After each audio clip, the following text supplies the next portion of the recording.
Bienvenidos a Entre Líneas, el podcast donde analizamos lo que ocurre en la cultura, la sociedad, la política y el conocimiento más allá de lo evidente. En el episodio de hoy, traído por Manuel, Karen, Alejandro y Daniel, exploraremos un tema que a menudo dejamos pasar por alto: la jerarquización de los grupos y las relaciones de poder. Dicha jerarquización en todas partes define cómo interactuamos y, sin darnos cuenta, moldea nuestra sociedad. ¿Cómo han cambiado estas estructuras con el tiempo? ¿Realmente han cambiado?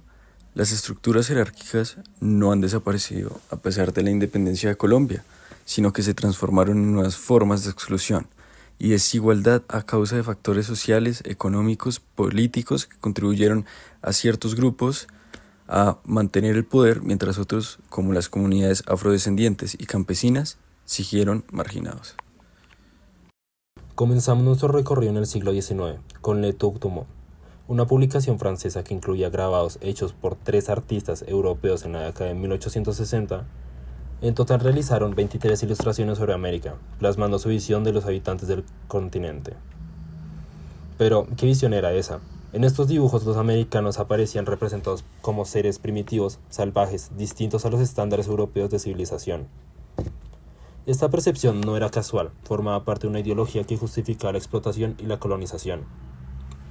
La cultura, las creencias y el conocimiento europeo eran considerados superiores, mientras que las sociedades indígenas y afrodescendientes eran vistas como grupos inferiores que necesitaban ser dominados y civilizados.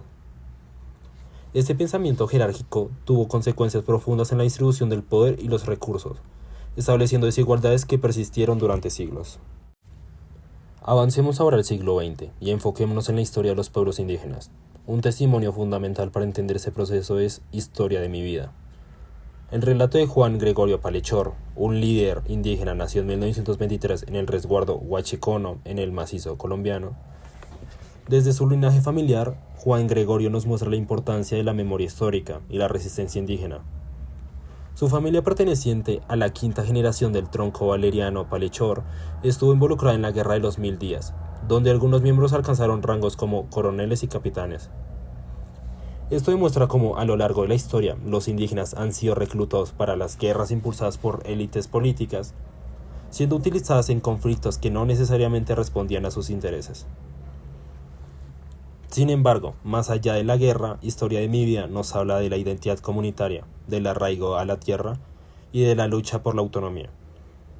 La supervivencia de las comunidades indígenas en Colombia no solo han dependido de su capacidad de adaptación, sino también de su resistencia frente a la dominación extrema.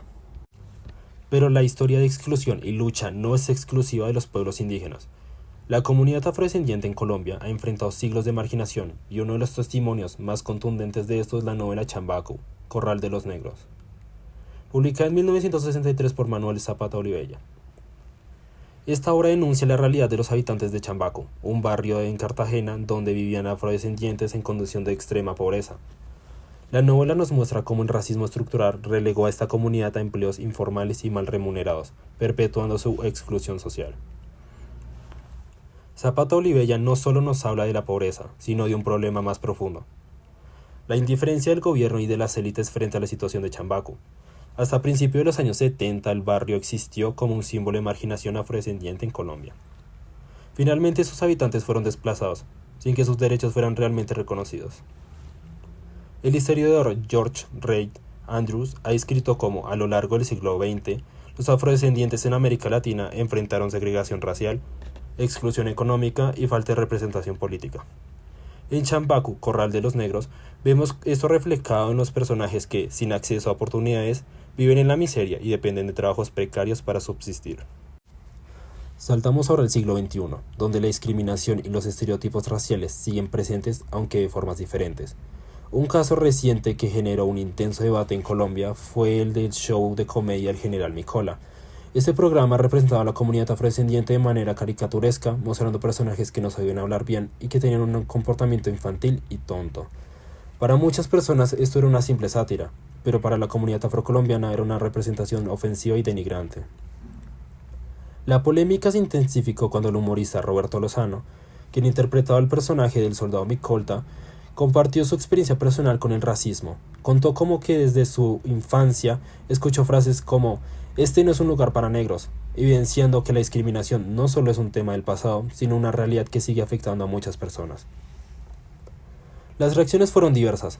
Algunos argumentaban que el personaje debía desaparecer porque reforzaba estereotipos racistas, mientras que otros creían que retirándolo significaba censura y de que, ser así, también se debería eliminar otros personajes que caricaturizaban culturas como los rolos o los paisas. Para estos últimos, excluir únicamente al personaje afrocolombiano sería en sí mismo un acto de discriminación. Este debate nos deja una pregunta importante: ¿hasta qué punto el humor puede cruzar la línea del racismo y es posible hacer comedia sin reforzar estereotipos dañinos? Bien, es evidente que la independencia no trajo consigo una verdadera redistribución del poder ni liberación total, sino que permitió que las élites establecidas se adaptaran a las nuevas circunstancias. Para entender cómo estas estructuras se han mantenido, es clave analizar 6 dimensiones cruciales que juegan un papel importante en la formación de relaciones jerárquicas: la cultura, las creencias, el conocimiento, la economía, la política y la sociedad. Considerando las fuentes mencionadas, se pueden hacer varias anotaciones. En Chambacú, Corral de Negros, vemos cómo la televisión y la literatura han fortalecido estereotipos que llevan a la marginalización de comunidades como los afrodescendientes, reflejando la relevancia de las dimensiones de la cultura y la creencia en la formación de jerarquía. Los valores y las creencias determinan en gran medida al grupo dominante. Por otro lado, en Historia de mi vida, se evidencia cómo las élites, con su control y poder, han logrado garantizar ciertas narrativas históricas, silenciando así las voces de los dominados y marginalizados. Un claro ejemplo es la Guerra de los 1000 días. Conocemos versiones de los líderes, pero ¿qué pasó con la versión de los campesinos y obreros que la sufrieron? Dicho esto, se puede afirmar que las dimensiones del conocimiento y la política juegan un papel importante para crear la relación entre los dominantes y los dominados. El que tiene el control de la información tiene el poder. En los grabados publicados por la revista Le Tour du Monde se expresa la manera en que los estereotipos sobre América Latina se comenzaron a crear. La perspectiva de los viajeros extranjeros resalta a Colombia como un país con una realidad social exótica, hermosos paisajes y comida deliciosa, pero estos reducen su valoración en cuanto al desarrollo y a los conflictos que evidenciaron en el país. Esto muestra que dimensiones como la sociedad y la cultura influyen sobre las relaciones de poder que se crean entre grupos. Las diferencias culturales y políticas dan lugar a la asignación de cualidades y defectos entre grupos.